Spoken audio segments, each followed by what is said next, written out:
Hello and welcome to our special episode where we have the pleasure of speaking with Dr. Peter Hunter, Australia's ambassador to Ethiopia.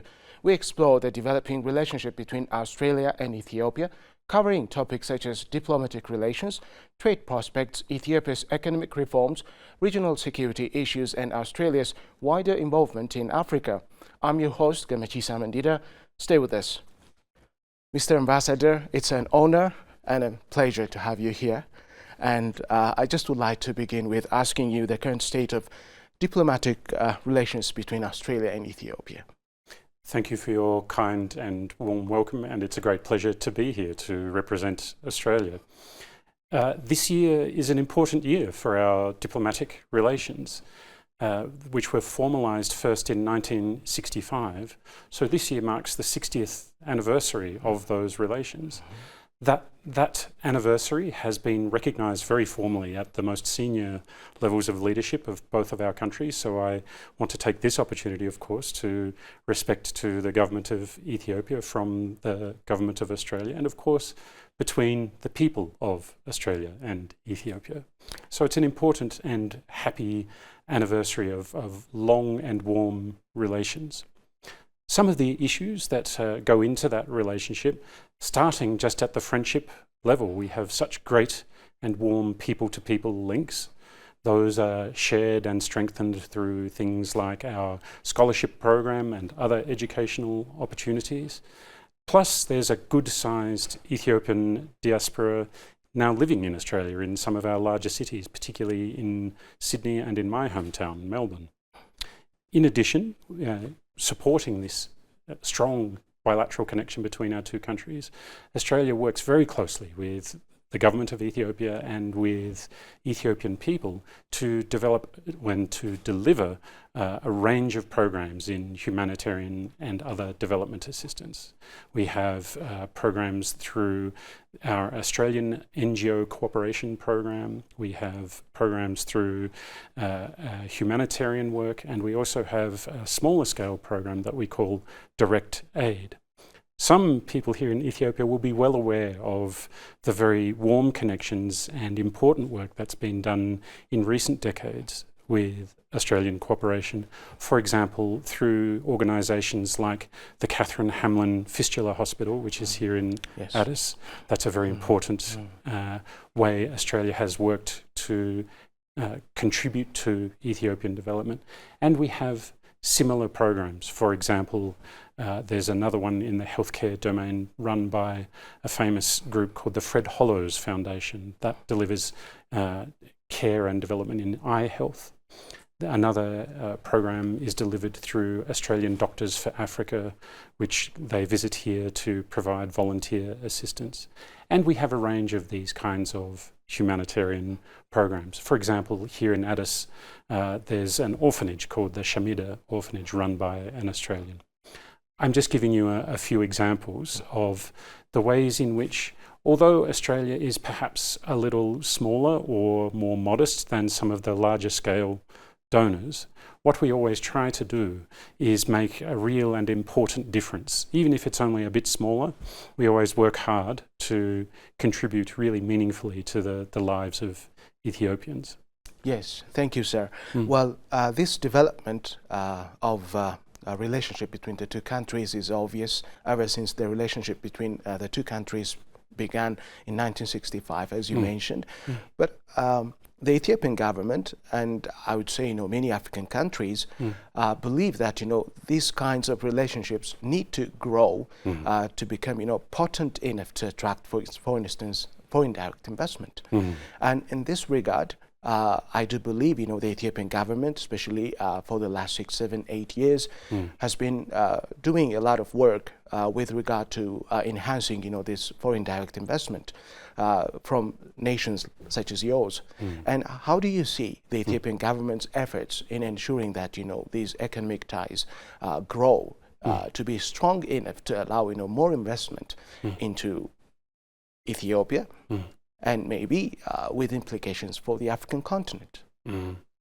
So we too have been paying close attention to that development and reform program that you rightly identify right now. These economic reforms that have been improving transparency and market access are a very important step in encouraging investor confidence.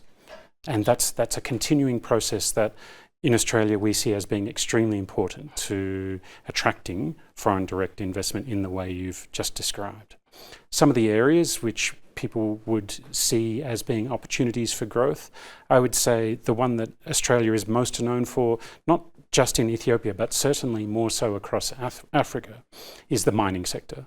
Australia is well known as a large-scale participant in the mining sector throughout sub-Saharan Africa.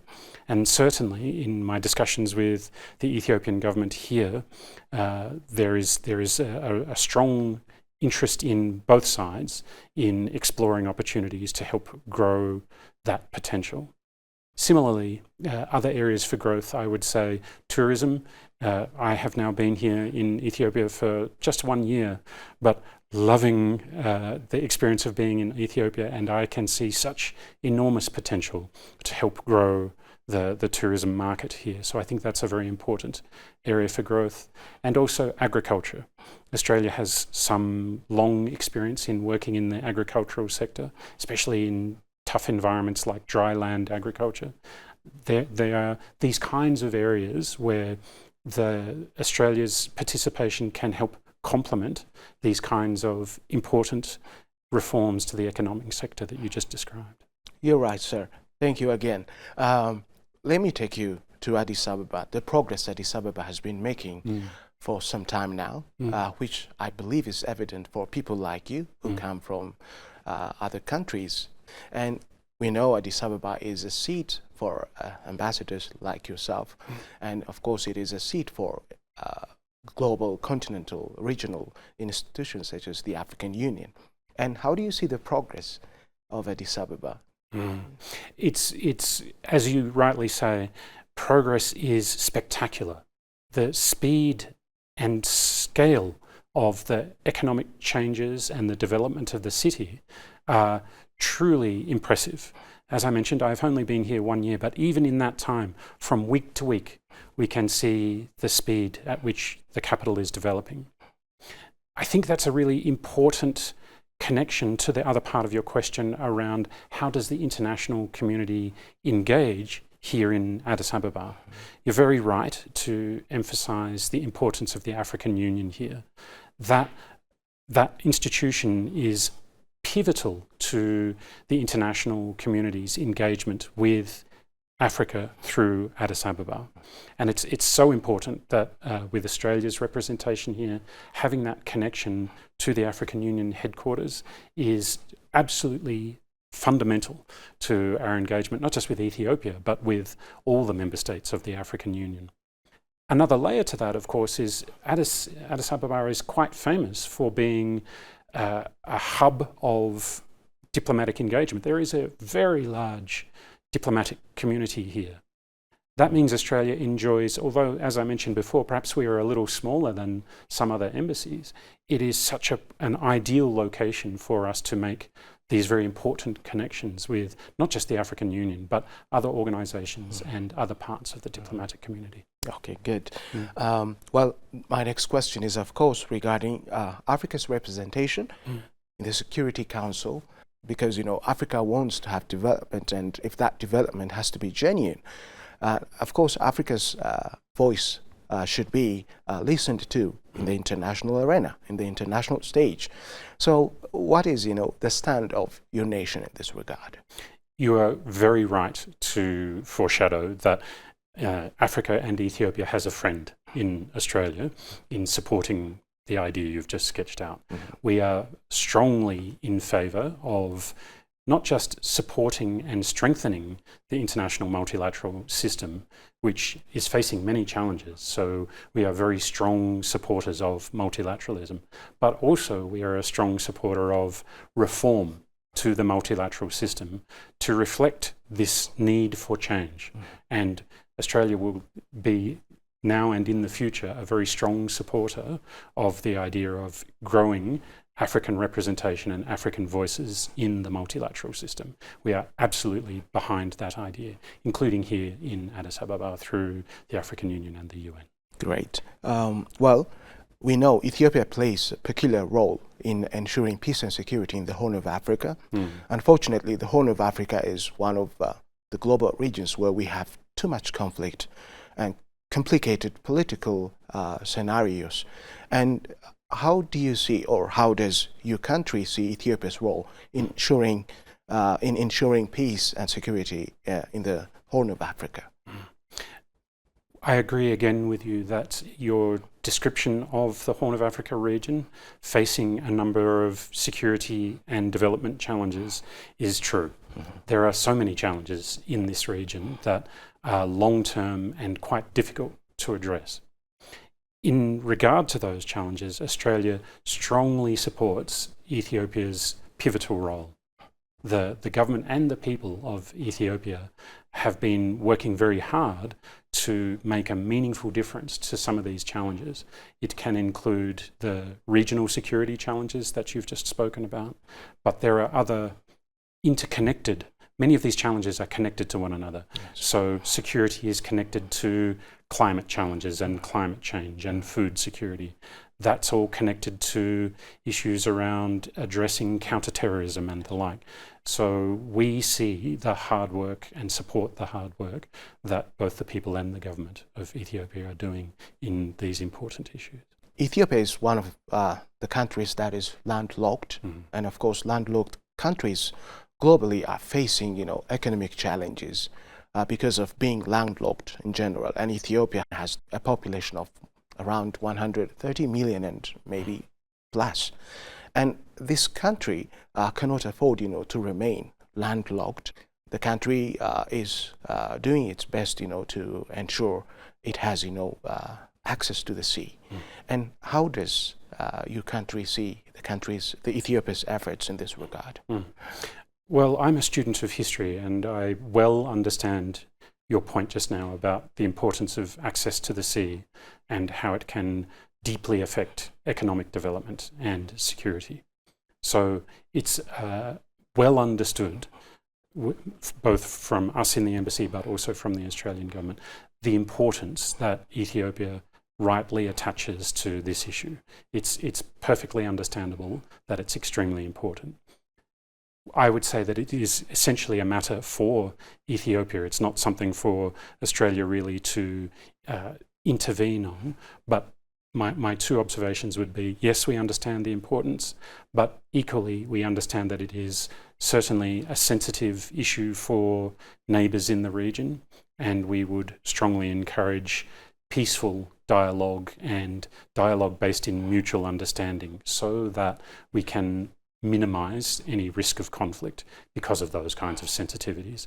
It's very understandable that not just for Ethiopia, but your neighbours too, they too will attach a lot of importance to this issue.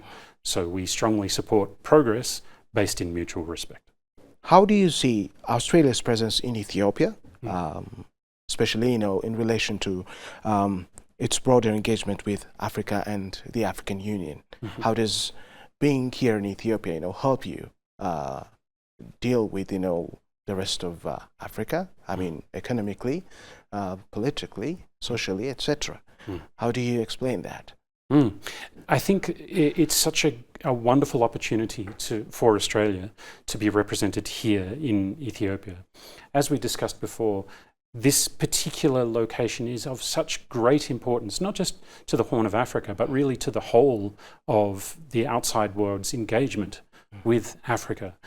Of course, there's the vital role that we've just been discussing that Ethiopia plays in regional affairs, and the growth and development of Ethiopia's economy and its place in the world stage makes this such a profoundly important location.